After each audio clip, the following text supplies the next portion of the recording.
विषयों के निर्माण में समकक्ष स्थिति के भागों में सत्ताओं के ब्रह्मांड को काटना किस रूप में जाना जाता है?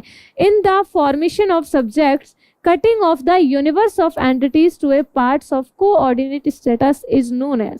भाई सबसे पहले विषय निर्माण विधियों का जिक्र किया था वर्ष 1950 में डॉक्टर एस.आर. रंगनाथन ने किया था।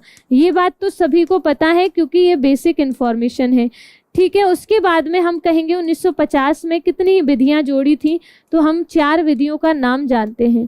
4 विधियां कौन कौन सी थी? एक थी लैमिनेशन, लैमिनेशन यानी पटलीकरण। एक थी लूज असेंबलेज यानी शिथिल समुच्च, ठीक है भाई।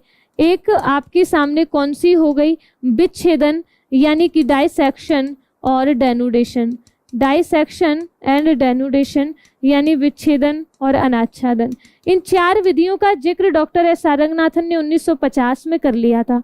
फिर उन्होंने कुछ वर्षों बाद वर्ष 1960 में 2 और विधियों को जोड़ा, और वो 2 मेथड्स कौन से थे? उन 2 मेथड्स को जब जोड़ा गया तो पहला हमने उसमें पढ़ा, जो कि हम 5 नंबर पर पढ़ते हैं, फ्यूजन एंड डिस्टिलेशन, विलियन एंड आशवन, ठीक है ना।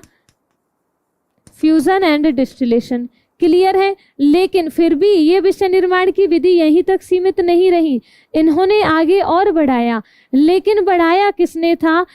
ये आते हैं आपके सामने एक नाम, नील मेघनन। नील मेघनन ने इन विषय निर्माण विधियों में संशोधन किया।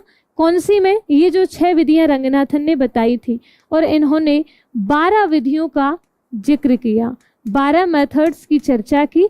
कब की? तो आपके सामने वर्ष भी लिख देते हैं। वर्ष आपके सामने आती है 1973 में संशोधन किया गया, और 12 विधियां हमारे सामने आती हैं। और जब भी हम सबऑर्डिनेट में बांटते हैं, समकक्ष में बांटते हैं, तो आपके सामने क्या आता है? एक तो आता है डाइसेक्शन, एक आता है डेनुडेशन, है ना, विच्छेदन और अनाच्छादन।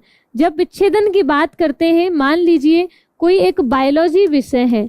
बायोलॉजी क्या है? बायोलॉजी एक मुख्य विषय, एक बेसिक सब्जेक्ट के रूप में हमारे सामने आता है। जब हम इस बायोलॉजी विषय को भागों में विभाजित करते हैं तो हम इसे कई रूपों में पढ़ते हैं। फिर हम इनको पढ़ते हैं, एक हम बॉटनी में पढ़ते हैं, एक हम जूलॉजी में पढ़ते हैं, यानी इन्हें समकक्ष श्रेणियों में बांटा गया। समकक्ष श्रेणी इसकी बॉटनी जूलॉजी आई। फिर से हमने कहा कि इनको भी समकक्ष श्रेणियों में बांट दें, और बॉटनी को हमने flooring and non flowering plant में बांट दिया, जूलॉजी को हमने वर्टिब्रेट इनवर्टिब्रेट्स में बांट दिया। इस प्रकार से जब हम बांटते हुए चलते हैं तो अपना कौन सा होता है? ये विच्छेदन होता है, यानी किसी भी एक विषय को विच्छेद करके उसे हम अलग 2 विषयों में बांट देते हैं। तो अपना डाइसेक्शन यहाँ पर राइट आंसर होगा।